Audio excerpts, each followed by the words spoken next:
And everybody is fundamentally the ultimate reality, the self, the deep down basic whatever there is. And you're all that, only you're pretending you're not.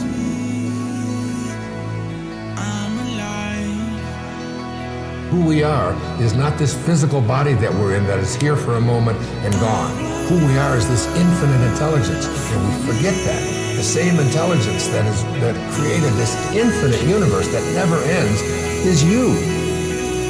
For those of us seeking a way to transform life, to capture fulfillment in every now moment, to redefine our reality to live this life to its fullest. This is the Live This Life podcast. And I'm your host, Heath Cummings. I'm here to inspire you to ask yourself the question every single day. Are you living or are you killing time?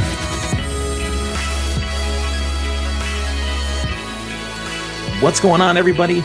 In today's episode, I want to welcome Zac Juergensen to the show. Zac is the host of the DIY Wealth podcast. Zac has an amazing story about living a fulfilling life. Living with the most possible freedom in your life is what is essential to how I feel living your best life comes about. And financial freedom helps most of us do that. If you're not able to live a life and you're working all the time and not able to do the things you enjoy, I think that's essential to living your best life. And that's what Zac is in the business of. Zac went from being in debt in his early 20s to amassing a net worth of $1 million by age 31, essentially being able to retire, or what he calls, quote unquote, unplugging, and hopes to share his strategies and message to change the lives of those he has the ability to reach. Zac, welcome to the show. Heath, hey, thanks for having me. I know we went back and forth. You and I have been busy doing our own things in our own worlds, but we finally made this happen, and I think this is going to be a really great content for your audience. Absolutely. And like I just said before we hit record, I've had a short list of different subjects I wanted to bring onto the show, different people, and you and I just happen to divinely cross paths. Financial freedom is just something I'm starting to work my way at age 41 years old. But I feel like this is an essential part of how people can really live a fulfilling life. And the story that you shared with me already was one that was really inspiring. And I think anybody who's looking to do something similar to expand their horizons through some financial freedom will get a lot of value out of what you're able to bring to the show. So definitely glad to have you here. No, I'm glad to be here. So to start off, I have a kind of a predictable question. What does it mean to live your best life, according to Zac? Yeah, and I'm glad you said according to Zac, because I was immediately going to say that's different for everyone. But according to me, I use the term unplugged because we live in a time where we haven't really mastered the idea of retirement. If you think about retirement on a timeline of our human species, our great-great-grandfather, our great-grandfather, grandfather, father, and then us, have basically understood this idea of retirement. Prior to that, historically, everyone just worked and then died. Like, that was it. Yeah. And so now we're in this beautiful time frame with capitalism where if you make the right moves in life, you don't have to retire at 65. You can really identify, I can retire in my late 20s. I can retire in my 30s. I can retire in my 40s, as long, and even your early 50s. But it requires you to sit in your thoughts and identify the things you want to do in life. I think people get trained and programmed that I need to work, I need to consume, I need to retire at 65, because that's the narrative that's constantly pushed. And so what am I getting at here with your question? I had to preface it with that because the reality is, you can unplug from this and you can live your best life tomorrow. However, that doesn't look comfortable to me. Being homeless, living under a bridge, panhandling for money, that doesn't look like a comfortable life for me. That might be for someone else, and that might be living their best life. On the other side of the spectrum, you have individuals that work their whole life and never really sit in their thoughts and identify the things they truly want to do in life. That's not living your best life either. However, according to capitalism, materialism, and other narratives that are pushed, that person looked like they live a great life according to socioeconomic norms and economic norms. My idea of living your best life is a merging of finding reasonable financial freedom and living life by your standards, not the economy standards, not capitalism standards, not your parents' standards, not ... standards, your standards. That is my idea. Reasonable financial freedom paired with sitting in your own thoughts and identifying the things you truly want to get out of life. That's probably one of the best answers I've heard to that question since I've done this show. And this will be 93 or 94 episodes by the time this one goes on. So. By the time this one goes on. Yeah. Cause I listened to 91. And like I said, I was taking notes about talking to stuff with you. And I'm like, you know what, dude, this guy and I have so much content to share and talk about. So no, I really appreciate that response. The thing is I don't know if it was on a recent episode that I did or someone else's show, but we live these lives and we work up until age 65 where we're supposed to get permission to unplug. I like that, permission. Go and live whatever life that someone says we can at that point, when all of our years of vitality have passed us by. And now we're older and we're more sore and overweight and everything else that goes along with it. So we can go down to Florida or somewhere warm and, live out whatever's left. And that just, when I came to that realization, like that's what's expected of us, I'm like, man, that does not sound like living a life. It's like living to die. And it's the same thing with, you work 5 days just to have a couple days off, or you work, 300 and something days a year to have a couple weeks of vacation. It's along the same lines. You're literally living to get to some sort of an end. And I think what you're able to bring to the table in this conversation helps people not just break away, but give them a how they can break away. Because I've talked about it so many times with so many people, but people are like, yeah, okay, how can I actually do that?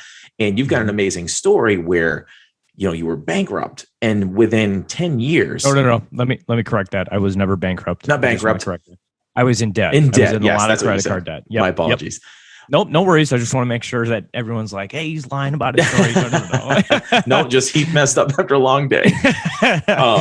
But no, I mean, amazing story of coming where you came from to having the net worth that you have now at age 31 of over $1 million. That's outstanding. So, definitely want to dive into that. What was your biggest motivation other than being in debt? What was your biggest motivation to get you on this road to the journey? So this is another reason I've really just continued to do podcasting, and I will continue, and I am going to keep growing this. I mean, I love storytelling, and this is one of the stories that I have told a couple times on other podcasts, but I love telling it because I don't know, I like vivid imagery and things like that. So essentially, I was a shithead growing up. I was going nowhere real fast, but to understand why I was, going nowhere real fast, I didn't grow up in a good family household, very fragmented familial situation, physical abuse, mental abuse, locked in attics, had to testify against my dad in court for child abuse. Like, I didn't have a good life growing up. And so to start, to your audience members, I wasn't born with a silver spoon in my mouth. I didn't get a head start in life. I started from ground zero. You can too. So moving up, lots of frustration, lots of bad energy, lots of anger as a kid, didn't know how to let that out. And realized, I don't want to stay in my hometown, joined the Marine Corps. So I joined the Marine Corps, still not really applying myself in life, not taking things seriously. But after we go over to Afghanistan, we lost an individual in our unit in a bomb dog. And after I saw, the rifle and the boots and paying homage to this individual, I was just like, shit, I need to start applying myself to things in life because I definitely don't want to do this again. So we get back from our deployment. I have one more year left, and I'm just like, man, I still don't know what I want to do. So I just start picking up books. I pick up journalism books. I pick up photography books. I pick up finance books. I pick up accounting books. I pick up, like, you just name it. I just started picking up everything. And there's one book I read, the little book on big dividends, easiest read. I think it's like 97 pages long or something. You do not need a finance degree to understand the very simple concepts that this book brings to the table. I read it. I was like, man, that's kind of cool. Like, your money just kind of sits around and makes you more money. So I was like, and if I only knew what I knew now. I invested in 2011. That's when the market bottomed out from the real estate recessions. And I mean, you could have thrown a dart at a board with stock tickers all over it and you would have made money because you were investing at the bottom of the market. Regardless, I didn't know that. I didn't do any due diligence, but I was like, I hear Bank of America a lot. You know, I see them around town. So I guess it's probably something good to invest in. I invest in it. The whole day I'm watching these 10 shares I own go up and down and up and down. And I'm like, hell yeah, I'm making money. This is sick. And then it goes down an hour later and I'm like, shit, I'm losing money. Like, why did I do this? And like just emotion after emotion up and down. I don't do that anymore today, obviously. But end of the day, on my Scottrade account, some of you guys will know what Scottrade is. They aren't around anymore. But at the end of it, I ended up having $4.14 more than I had earlier today.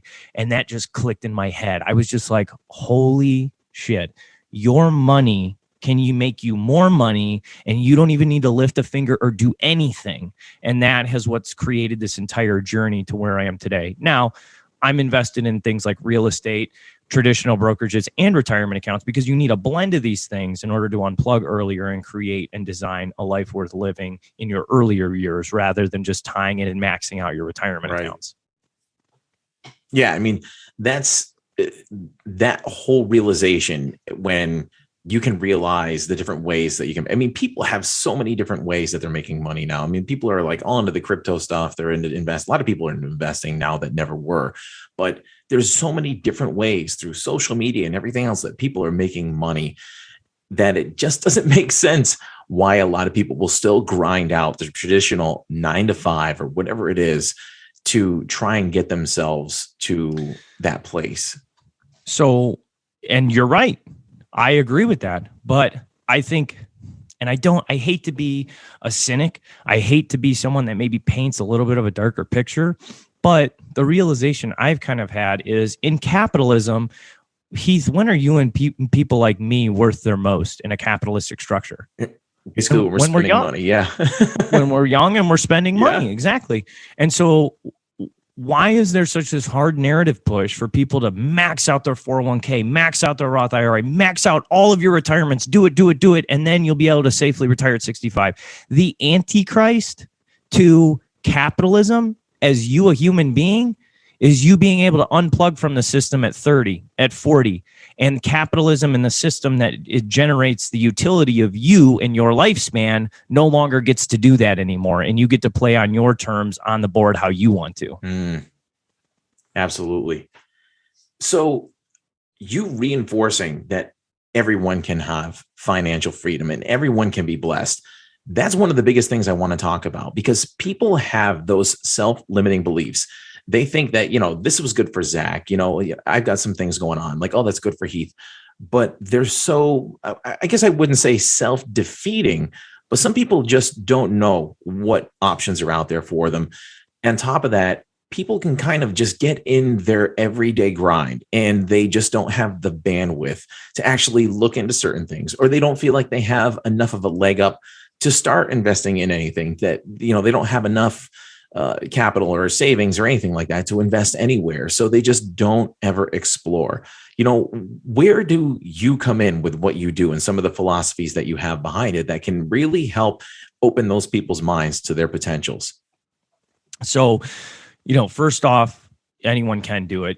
I'm not the smartest kid in the world. I really had to work for my 3.3 GPA in college. I mean, I had to work. Like there were kids I sat next to in school and they're like it just registered in their head. And I'm like, okay, that's cool. I'm going to have to go over this like 8 more times before I even might remember it for the test. So again, I'm not some finance wizard. I even ended up switching my major from finance to business management because the classes were just getting too hard and complex for me. In managing your own money, like keep it simple, stupid. Like if you really don't have the bandwidth to do it, invest in a low cost index fund. If you're someone that's looking for a little more exposure with a little more risk, well, then you can look at sector funds and thematic funds that are mutual funds, and you're still getting a lot of diversification. I got my real estate license and I learned all that whole game, and I've learned how I identify real estate deals. Like there is a lot of limiting belief around it, but I'm telling you, like from a kid that had like a 2.1 GPA in high school and wasn't applying himself to where I'm at today, I didn't immediately get anointed with all this knowledge. I started in the shallow end. I started walking and I got ankle deep, then I got shin deep, then I got knee deep, and then I dived in. And if for whatever reason you still believe you can't fundamentally understand these things and pick up more simple books to start understanding them, if you're listening to this, you have me to lean on at this point. And what I do is I answer questions on my podcast. And if you want, for $10.56 a month, you can go be a Patreon member. And why did I pick $10.56 a month? I picked it because it's the cost of a Frappuccino and a ham and Swiss sandwich, including tax at Starbucks.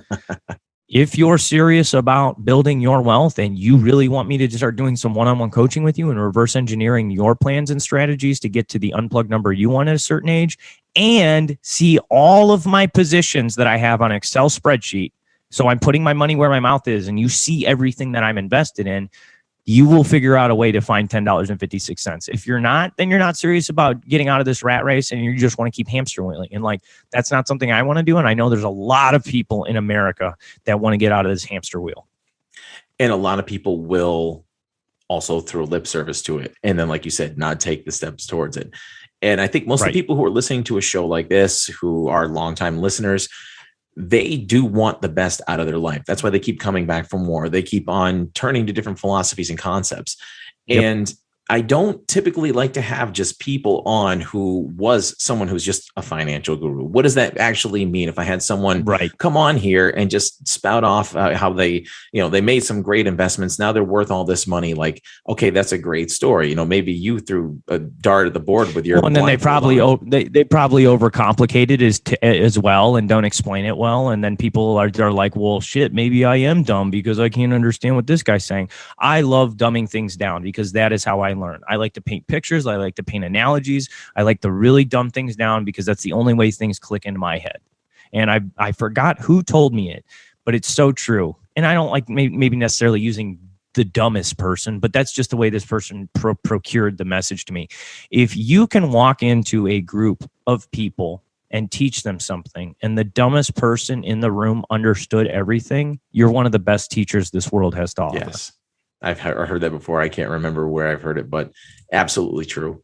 And what I thought was a unique approach to some of the stuff that you would send me was about your philosophies on things as well, because changing how we feel about the world and changing the philosophies that the culture has brought, especially us in the United States, breaking that culture, because obviously it's not working. There's a lot of things broken with the system that we're in. Yep. So the more people that we can sort of get to think about all of these things in a whole different way, I feel that's essential to shifting how everybody's going to live. Like, it's great you're having success. I feel good about my own, but I'm the type of person where I'm climbing that mountain and I'm not going to look at the top and say, look at me. I'm going to turn around and put my hand back down the mountain and try and get other people to say, come up here and see this view with me. And I think and even if they don't get all the way up to where you're at and they're standing 20 feet below you and they're going, I'm good, I'm happy. And you're shouting back, you sure? And they're going, yeah, like that's what I want for everyone. I don't want necessarily everyone to be where I'm at, but I want you to be at an elevated position in life where you're happy and living your best life. It's just awesome to hear other people say that, because this podcast has put me on the path with so many people who are like-minded. And it's great to have people like you out there that are trying to help other people, and you're doing something for yourself along the way. So one thing I want to dive into what you had talked about before was the theories about capitalism, about how that whole system may be sort of, I don't know, maybe falling off or dying, that it's either going to, I don't know, continue to strengthen, or it's just going to completely crumble. So I wanted you to dive in a little bit deeper on that one. Yeah. So, I mean, there's numerous reasons that, and to preface this, like I preface it with everyone that wants to talk about my opinions regarding capitalism on a podcast, I'm not a socialist. I don't think that that's the thing we need to revert back to. Whether it's socialism or capitalism, I don't think either are working. And I think capitalism, while I appreciate where it's gotten us and the innovations it's created and the amount of technology and ability to help other people, I'm not discounting capitalism has been an amazing economic model over the past few hundred years. What I am saying is it's starting to show cracks. There's dry rot starting to show. Are the stilts going to stay up? Are they going to crumble? And two of the largest reasons I see that is, how can you have infinite growth in a world with finite resources? like, and people try and like argue me that point, and I'm like, no, please explain to me mathematically how that ends up working out, because that's all we know. In order for us to create things in capitalism, we have to destroy things. We have to destroy more things in order to create more things.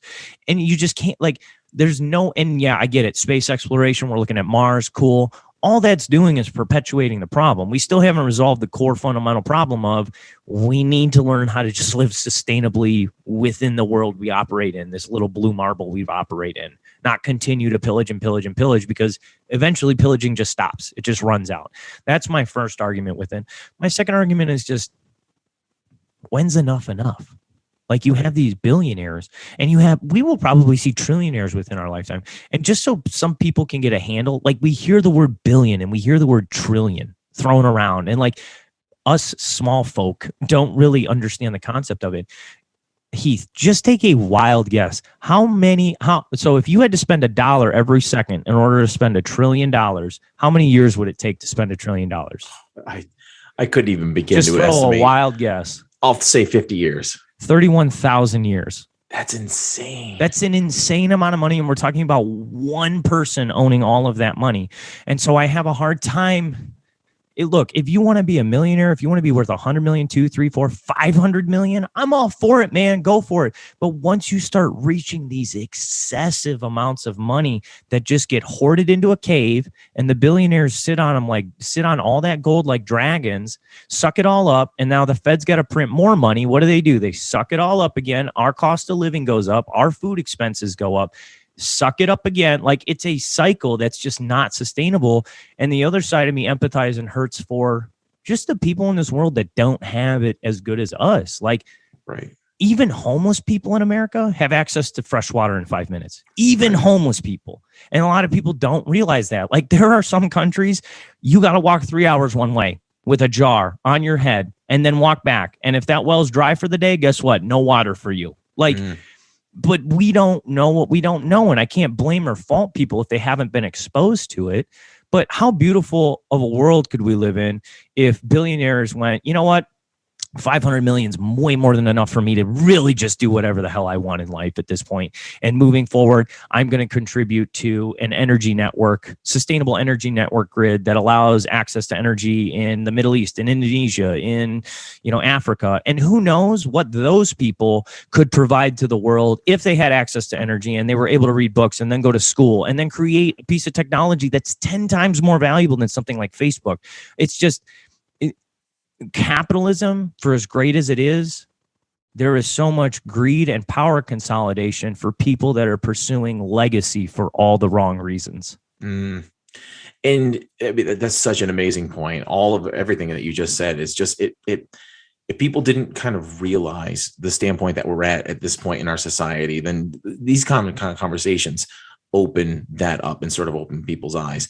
But this country has really produced, the United States has produced probably one of the greatest capitalist machines over the last 100 years. It's produced, I mean, think about what's come out of this country. Some of the greatest music, some of the greatest art, some of the greatest inventions, machinery, everything, this empire that has come out of all this. It's been great. But on the flip side, like you're saying, the age shows up. It starts to have its cracks. And these people who have these massive amounts of wealth, they will throw a little bit of like a philanthropic effort towards. There's always an angle, but that angle is always money driven. It's not out of the goodness of their heart, usually. Money or control. Control. Exactly. But with that, I don't know, I guess from the perspective that I've had in some of the great conversations I've been involved in the same exact subject, it's like, man, if I had $500 billion, I don't even know how I would spend it. Right. But I know that I would go to some of the places where schools were failing. I'd see headlines where there would be, water issues in Flint, Michigan. Truly, and it would just be like back with no ulterior motive. Yeah. Like that just amazes me that people have this massive amount of wealth that you're talking about, and that the compassion for bettering the entire planet World because we will there. all benefit from it. Yep. Nature would benefit from it too. I'm a huge advocate of, like, even if you don't care and want to argue about economic systems with me about shit, we need to just stop all this consumption that we're doing that we're out of control with, because the world is literally dying. Our biodiversity, we're overfishing. Amazon's rainforest is getting cut down too fast. Like, even if you don't want to argue with me about our species, like, look at the entire world. Like, it's hurting. And the Earth is going to be here long after us. If we sit here, we destroy the whole thing. Whether we figure it out or not as a species, the Earth will still survive. Absolutely. It's just, how much do we want to be a part of that future? And then we talk about things like you mentioned about, people go to Mars or whatever. It's like, man, have you guys seen what the place looks like? Yeah, you can get there, but what kind of success do you think you're going to have once you get there? That's a whole nother pan of problems. Oh, yeah. And but before you get into your other question too, since we're kind of on this subject and there's a little bit of a string between the two, I talked about, briefly, I touched on, people are pursuing legacy for all the wrong reasons. Right. And one of the examples that just dawned on me, and I love giving to people, and so you're going to play along with me, Heath, go ahead and name me like 3 pharaohs right now from Egypt. Oh man, it's late in the day, so I'm kind of trying to. So no. Okay, but that's my point. So we're gonna move forward. We're gonna move forward to Roman emperors. Name me 5 Roman emperors right now. I mean, you had other than Augustus and Julius Caesar. Yeah, I was gonna say. Did Caesar, I already take those? Exactly. Nero, now, I think. Nero's another one. Cool. Other than that, I mean, you probably don't know a ton of them, right? Not really. Now name me the first 8 presidents of the United States in order. Can you even do that? We could give you George Washington. That's pretty much it at this point. My point is, and I don't know any of these either. Here's my point, though, and I hope it reaches people that are wealthier than me. Time will forget all of us. These are men that ruled the world, the known entire world. And by 2021, a couple of them are cliff notes at best. In 3,000 years, no one's going to remember the presidency of the United States, but they pursue that power and that ideology that I will be remembered no matter what. And because they're on that warpath of legacy, they don't care what gets destroyed in the wake of their destruction. Yes. And that's another part of that's another problem that we're just having with capitalism. It's just becoming this huge pissing match against a few hundred people on who's worth more money and who's going to go down in the history books more. Whether it's you, whether it's me, whether it's Donald Trump, whether it's Nero, whether it's Julius Caesar or whatever president, like, time's going to forget all of us. And it has shown. It shows. Just look back on time. You can't recall and recount all of these quote unquote important people that existed. But then on the flip side, some of the people who made some of the biggest impressions in humanity, who helped humanity, those names are on the tips of the tongue. You think of some of the people from history who are some of the biggest religious leaders. People will probably be able to name them much more easily than they would some of these people who are empirical, leaders or whatever you want to call them.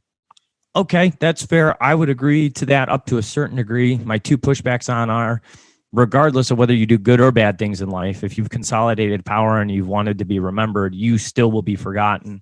And then the other side of that token was, what was it? Oh, if you're the one that's writing the narrative of history, you're probably not writing it in 100% truth. Like, if Hitler would have won World War II, there would be a completely different narrative on what the Allied powers were, what they represented, who they were, and what they were about. Oh, 100%. But because he didn't win, now we get to write the narrative. Now, Hitler obviously did not have good intentions. He is viewed in the history in the world as evil. I'm not arguing or refuting that. I'm just saying the person that won got to completely write the narrative. The loser didn't. And that goes through everything in history. Every single empire that's ever existed. Exactly. So in talking about capitalism, you had mentioned something about how it has its sort of self-inflicted imprisonments. Want to dive a little bit deeper on that one, because I thought that was a captivating sort of cliff note. Yeah, I actually I try to post like daily little bits of good perspective or information on my Instagram, my creator Instagram account. And one of them I just recently published was, if you drive a nice car to a job you hate, you're the new symbol of self-imprisonment.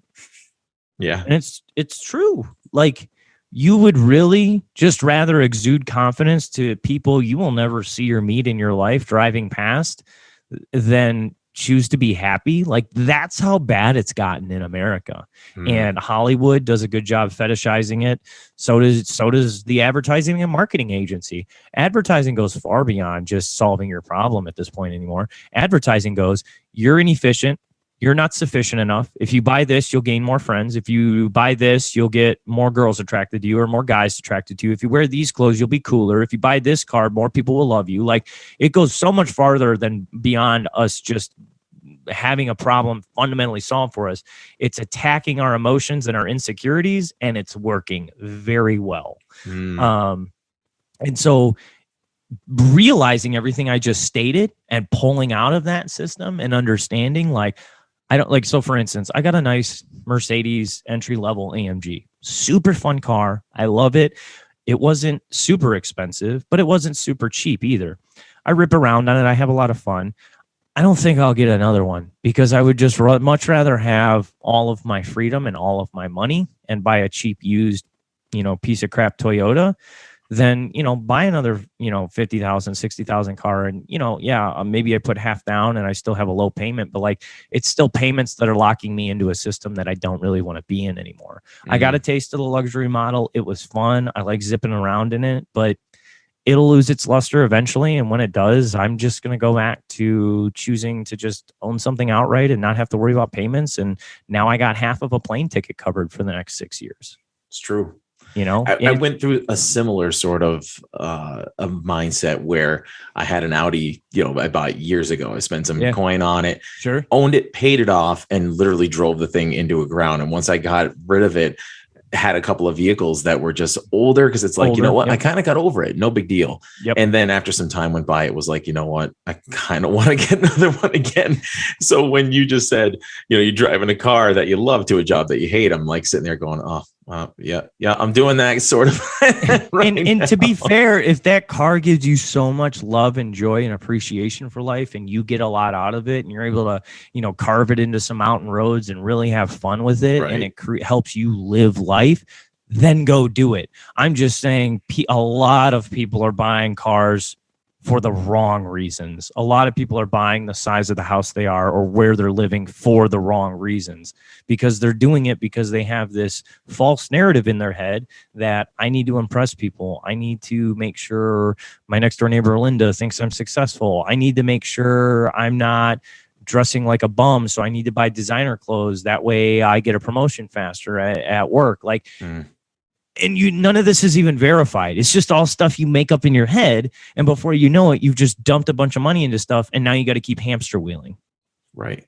And if you don't have those things, you almost feel like a prisoner in the life that you're in because you're constantly beating that drum of, I need to have that thing to be happy. So you're living in that whole mindset, that whole concept of that the future time when that thing arrives, then I'll be happy when it gets here. And that builds a cycle that builds into so many other things of the same sort of mindset. The future time that I'll be happy when this thing, this person, this job, whatever it is, shows up.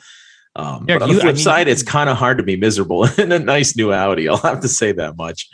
It is if you're not under certain financial strains. That's but true. Yeah, I mean, if you got a $650 payment and you just lost your job and you're living paycheck to paycheck, how fun is it to drive in that car? Probably not very fun.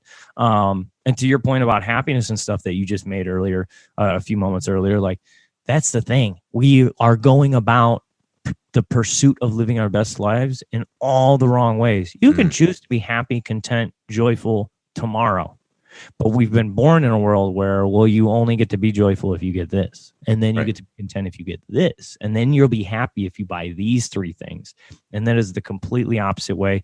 And, I don't advocate for people to go about doing things the way I did. My whole 20s, I didn't travel. I just went to a different country this year. I went to Tulum, Mexico. It was life-changing. I was like, there's so much world to see.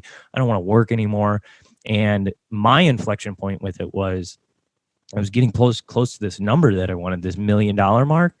And the closer I got to it, the more I was going to think I was going to be feeling happiness and contentment and joy, because what else have I known? Like, oh, Wolf of Wall Street, like, oh, go make money. What's that one guy? Gordon Gekko, greed is good. Like, I've been pushed this entire narrative in my life, and I'm not close with my family, so I'm not spending time with my family. I'm just solely focused on building a mountain of money, and then I'll be happy.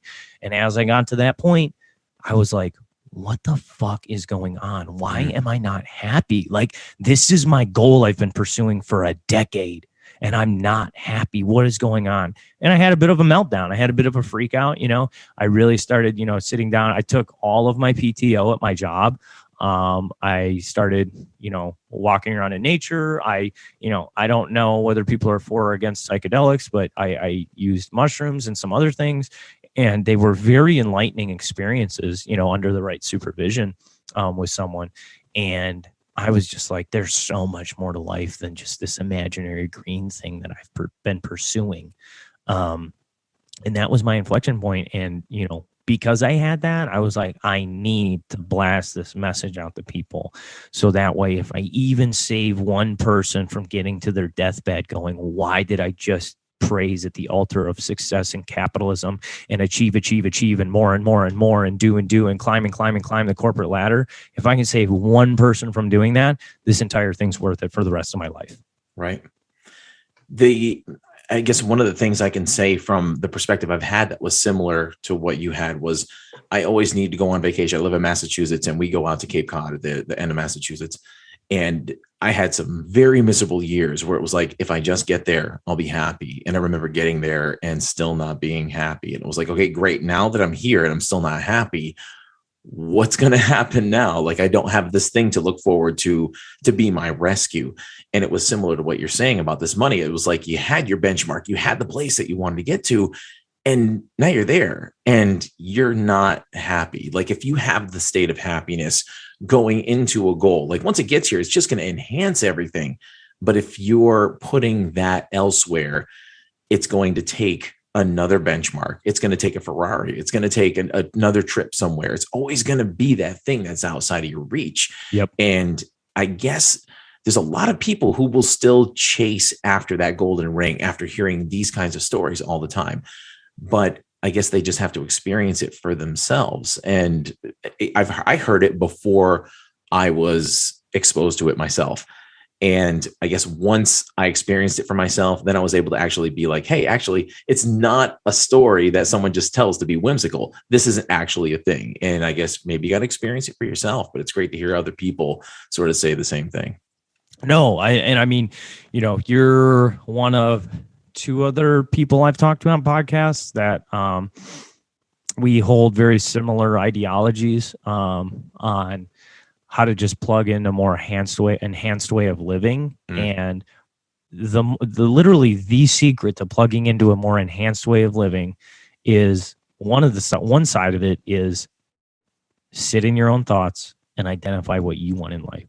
Yep. Stop running around. Stop looking at Instagram and realizing you need to do this. And then, the kids are late for school. And okay, my wife's arguing with me about this. I'll deal with that later. I got to take care of all this stuff at work. And before you know it, your entire day has been filled with anything but your own thoughts. Yep. So take the time, whether it's in the morning or the evening, whatever you identify as the best time, and just like meditate for 20 minutes. Breathe in, breathe out. You would be absolutely amazed at the amount of creative ideas that come out of your system after you've just sat with and spent some time with yourself without external noises affecting you. Now, you mentioned something briefly about psychedelics, and I'm intrigued by it because I've never done something with those. But was there a certain one that you felt that sort of made you a little bit more connected with everything? Because I had a good friend of mine on here recently, Joe Walters, and he was also, I believe he was a Marine, and he used it to get past a lot of PTSD. And it just sort of, that's a huge thing out there now. And I had a lot of PTSD. I kind of got over it over a lot of natural means, but it took a long time. He used it with some great success, but through the process, it also made him a lot more connected to himself, but everything else around everything else. Yep. 100%. So yeah, exactly. Mushrooms, hands down. Can you go and take a really heavy dose and feel interconnected with everything? Yes, absolutely. Colors are brighter, images are sharper. You see fractals in the world and things like that. But mushrooms does a really good job if you do a heavier dose of it, making you realize and understand we are not alone in this world.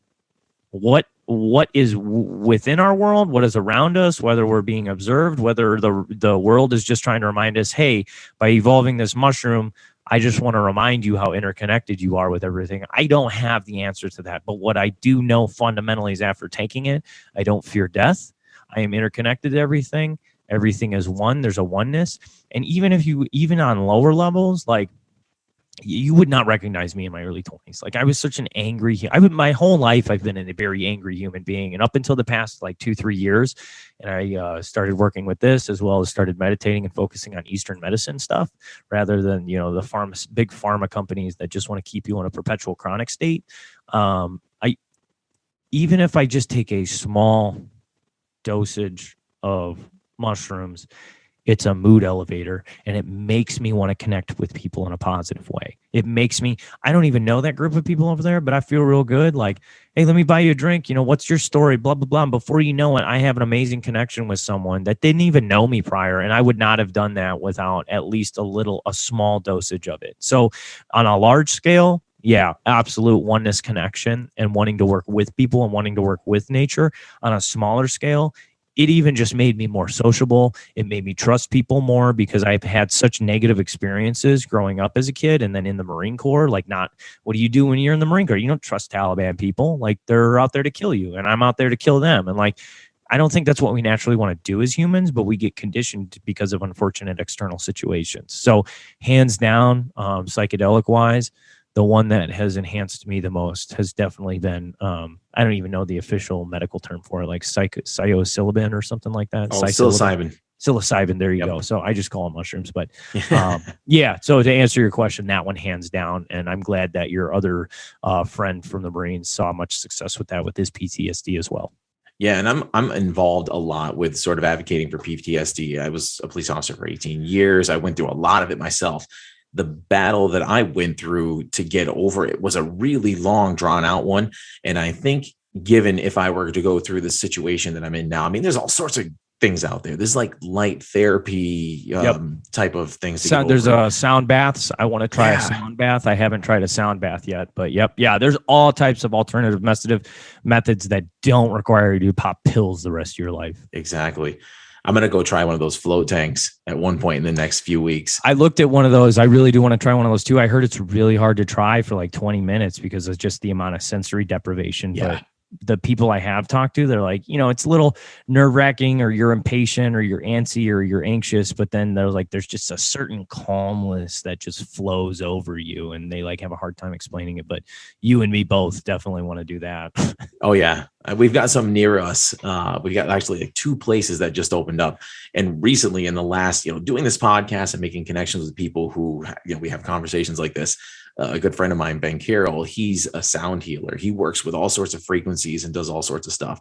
And I went up to Maine to go and see him earlier this year and did a breathwork session. And then he did this sound healing afterwards. That breathwork session, like whatever that did to my brain and my body. Is it the one where you're just like... Not hyperventilating. It was literally like a full belly, deep breath in, like you basically breathe into your chest and then into your stomach and then just completely out and right back into it. It was almost like a rhythmic breathing, but it definitely wasn't a hyperventilation where that can cause physical effects. You can start to hallucinate and everything else. So that's what I've heard about that stuff. So what was the effect you got from this type of breathing exercise? The craziest part was it was literally like almost a full body paralysis on top of like a tingling feeling and a vibration throughout my whole body. That's only way I could describe it was like the feeling that you get sitting on like a chair massager. That's like not one that's like a shiatsu massage, but one that's literally like a vibrating chair massager. And I'm laying on the ground and like my whole body went into that. And then the sound healing part started, and I started just getting these like geometric patterns. I got my eyes closed, and these geometric patterns, the way they were going through my eyes. Yeah. So when it was over, like I'd never, ever been through anything like that before. Like I had never done like Reiki. I had never done like group meditations or anything like that. Sure. So I'm diving in deep on this, and I come out of it and I'm like belly laughing. Like, what the hell just happened? I mean, I've been through some adrenaline pumping stuff in my life. For sure. And this was to lay on a floor. I'm like, what am I doing here? Like, I got a guy, Yeah. I'm breathing, and I got this guy playing crystal bowls right afterwards. And I'm like having the craziest thing that I could probably compare to a psychedelic in my life. I've never done psychedelics, but I'm like, this is insane, man. Yeah, no. But to know that there's things out there like a float tank. Like, I'm super excited to try that. I had the chairman of HemiSync on this show a few episodes back, and he did the float tank and said how he had like a full-on legit out-of-body experience.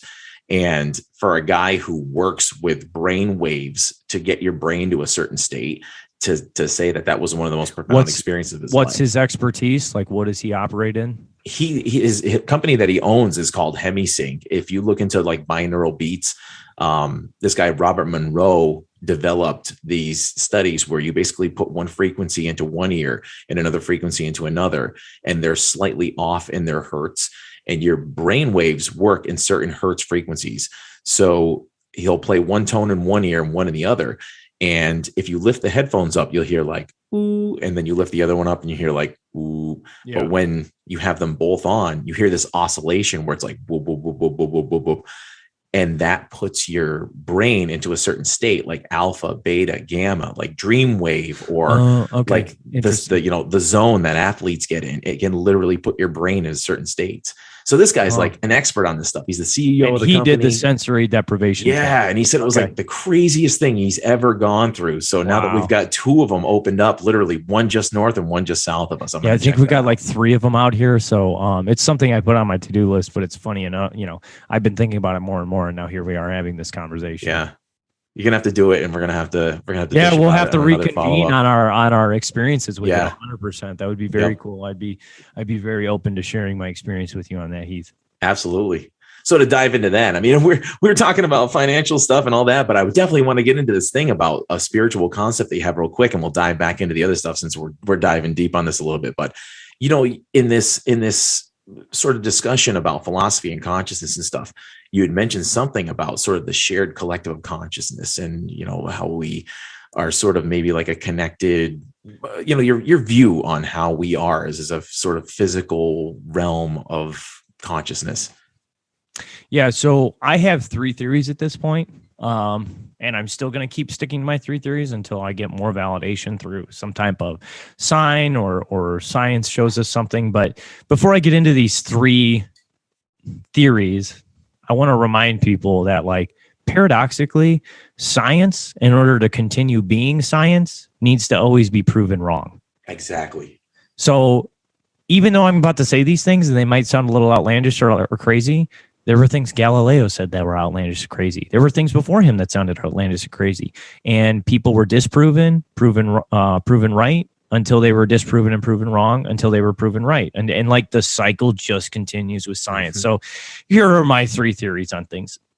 One is, and I will lean towards believing this one more, if we are able to create within our world a self-conscious, aware AI, artificial intelligence. If we are able to create that within our world, there's a good chance we are base reality and we are self-aware, conscious AI designed from something else. The odds of us being, if we're able to do that in our world, the odds of that thought cascading out across, an infinite timeline, and that's not a scary thing to think about. Like, we still exist. We still feel like we have free will and we have the ability to do and control and design the things we want. But that's one theory. And I'm waiting on that one thing to happen. But we are moving very fast with technology. So I wouldn't be surprised if we see that within our lifetime. My other theory is we are just part of some collective, interconnected one consciousness, but for whatever reason, we've somehow manifested into this physical reality, and we identify as separate through our ego and through, physically looking at something like, I am clearly not this deer. This deer is separate from me. It doesn't even speak my language. I can eat it, so I still eat it. So maybe that's a different level of connection that I have with this deer than I would identify with as a human being connection. But everything is interconnected. It's just, I don't think we think about it on a deep enough level. Like, if I go eat a poisonous mushroom and I die, I'm still connected to that mushroom, and that mushroom's connected to me. And because of it, I've become recycled back into this world. But I think we like to isolate that. Not only are we humans and we're different than everything else, but I'm different than you. But if you think about it, like, we're not that different, like from a biological standpoint.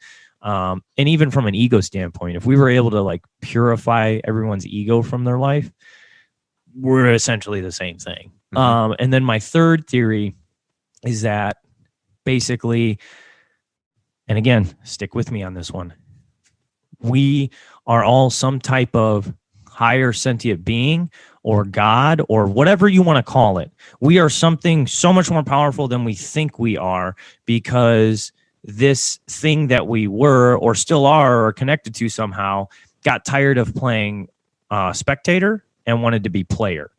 And so this physical world manifested itself. And now, there's a part of this higher sentient being that you are that's still spectating and watching you. And you don't have enough connection or ability to get there. And maybe that has something to do with your third eye or awakening or losing your ego or something. But now you're an actual player in this quote unquote game we call life. Those are my 3 theories. Now, you have those theories, and like that last one is definitely one that I'm starting to sort of discover a lot about, reading a lot about it, like that where our consciousness is sort of in this like nested doll sort of thing, that we maybe have a higher state. This this reality that we could possibly be in could be like a dream state of that higher version. Just like when we dream at night, that's as real as anything else. The people that are in it, the environments, the smells, the sights, it's just as real to us. So like what we're doing right now could be some sort of a state from another higher version of consciousness. I mean, if you in one night had a dream of 75 years of life, which our dreams at night, they could seem like super long, hours long. And if you look at a brain scan, they lasted for maybe 30 seconds. Minutes. Oh yeah. 30 seconds, even less. Yeah. Super, super short. So how do you know you're not doing that right now? Exactly. How do you know that you're not in a dream state where you're dreaming 75 years worth of life? We don't know. We have no idea. But in bringing these kind of concepts to this show, like Live This Life is all about thinking about these things that just makes your existence much more open and potential of all these different concepts that are out there. And even with the things we're talking about right now, imagine living a life not having a conversation about this and just worried about money, capitalism, and consumerism. Yeah. But that's what a lot of people end up doing. And to me, it's just like, that's such a small life. That's such a small life. When we were talking a little while ago about the houses and the cars and everything, I'm pretty proud of the property I have. I have like almost 10 acres now. I got another 10 that are coming. I don't really talk about it much at all. I've got my new car that I just got a few weeks ago. I haven't put a single picture up on Instagram or anything like that. Sure. A lot of people get that gratification of the things they bring into life. And really, I have a hard time with social media because I'm busy out there living my life and not it's so a highlight busy reel. Trying to to show everybody else that I'm living my life. So I don't know. I had to throw that out there and part of that conversation, because people just need to be more concerned with just doing what they're doing without the necessity of trying to impress people while they're doing it.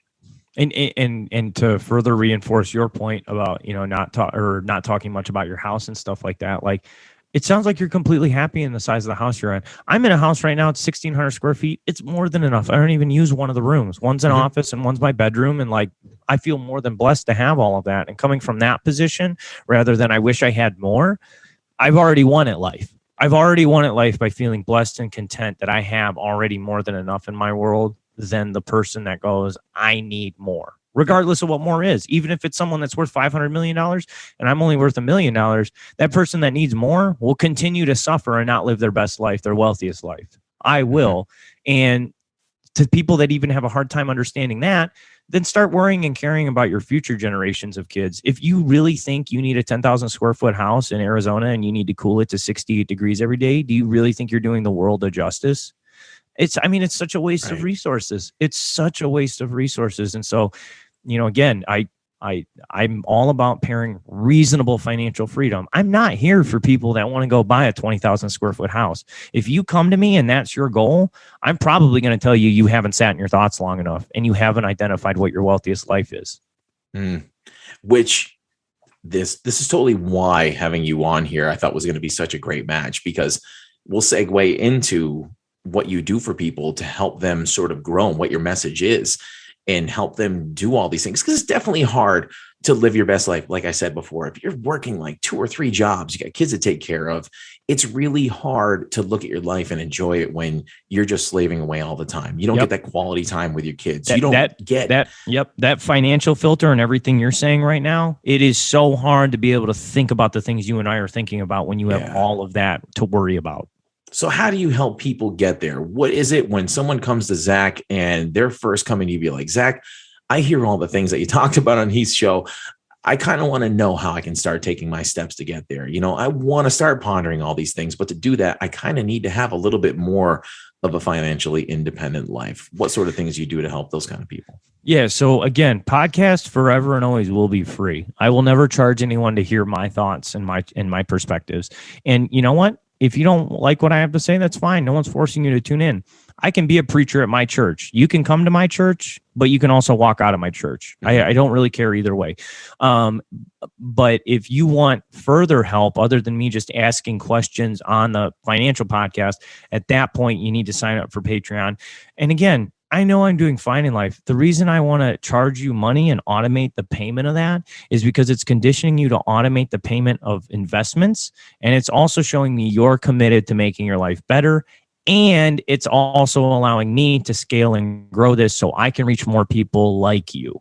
And so through that collectively, that's when I start really pairing deeper philosophical thought, identifying what your wealthiest life lived is on top of financial coaching accountability. And when I talk about financial coaching ability, my goal here isn't to be your best friend. Otherwise, I would say it's the best friend show. My goal is to make you wealthy and build that. And do you know really nice coaches that give people tons of breaks and let them go for every time they slip up in soccer and basketball, in football? No. A coach is hard on someone. A coach is accountable for someone. A coach sets goals for their players, and their players achieve those goals. And that's 100% what I'm going to do to you. And it might be painful. It might be a little uncomfortable, but you will learn to love me in the process. I will learn to love you, and you will be so much happier that you've chosen to become an architect and design the life you want to live. When people have to actually pay for something, it keeps them more accountable as well. When something's free, it's easy to just not stick with it, throw it away. Exactly. It's easy to just not take it. Yeah, exactly. So we'll wrap up in a minute because I know you're a busy guy and you've got things going on. So tell everybody how they can find you, how they can reach out to you, and all the things that you got going on. Yeah, so I'm just going to say my name one time right now instead of repeating it 3 times with my other links because it is a bit lengthy. So my name is Zac Juergensen. It's ZACJUERGENSEN.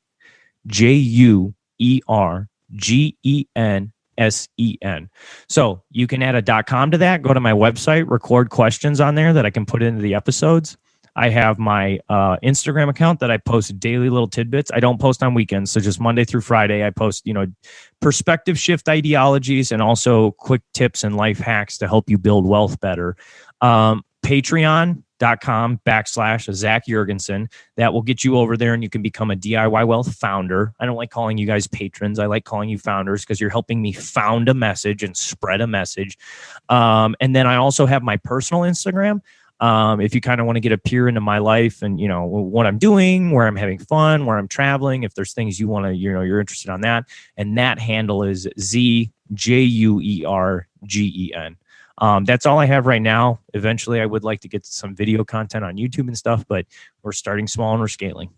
Awesome, man. I'll put all the links to the show notes to everything that Zac just mentioned. So it's easy, one click. So head to the show notes if you want to go check Zac out. It's been a pleasure connecting with you, man. It's been, dude. No, absolutely. When we get off the podcast, whenever we get done with this sensory stuff, we'll reconvene on that too. That'd be really cool. Yeah, we definitely got to do that because I'm committed to doing it. I did a Reiki thing. Yeah, I'm totally a few down weeks for that. back, so that was kind of a new experience for me. I had some friends that were kind of doing some of those things, and they had some profound experiences. Mine wasn't that much. I was pretty balanced according to the lady, but still going down those roads and all that stuff because. Yeah, explore it. What works for you, what doesn't. Everyone's different. I love hearing the stories about like what people have gone through with like DMT and ayahuasca. That's super intimidating to me. I don't know if I'll ever get to that point, but I have ayahuasca. I have an ayahuasca journey I'm doing with 3 people in Puerto Rico next year. So I'll definitely let you know how that goes too. Oh boy. Yeah. It's I've heard some pretty crazy stuff that people come out of that, but stuff that's like profound and life changing. So I'm looking forward. I'll stick to the flow tank for now. For now, yeah, absolutely. Move at your own pace, my guy. That's right. So, all right, Heath, brother. I appreciate it. It's been a pleasure having you on here. Big thanks to Zac for a great conversation.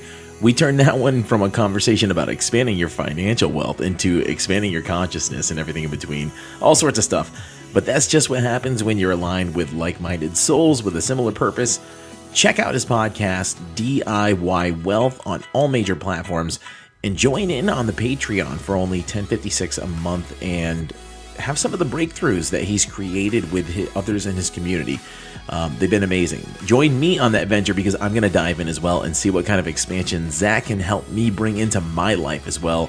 Every bit of growth and abundance that we can welcome in opens up that much more possibilities for us. Thanks for listening, everyone. Keep living.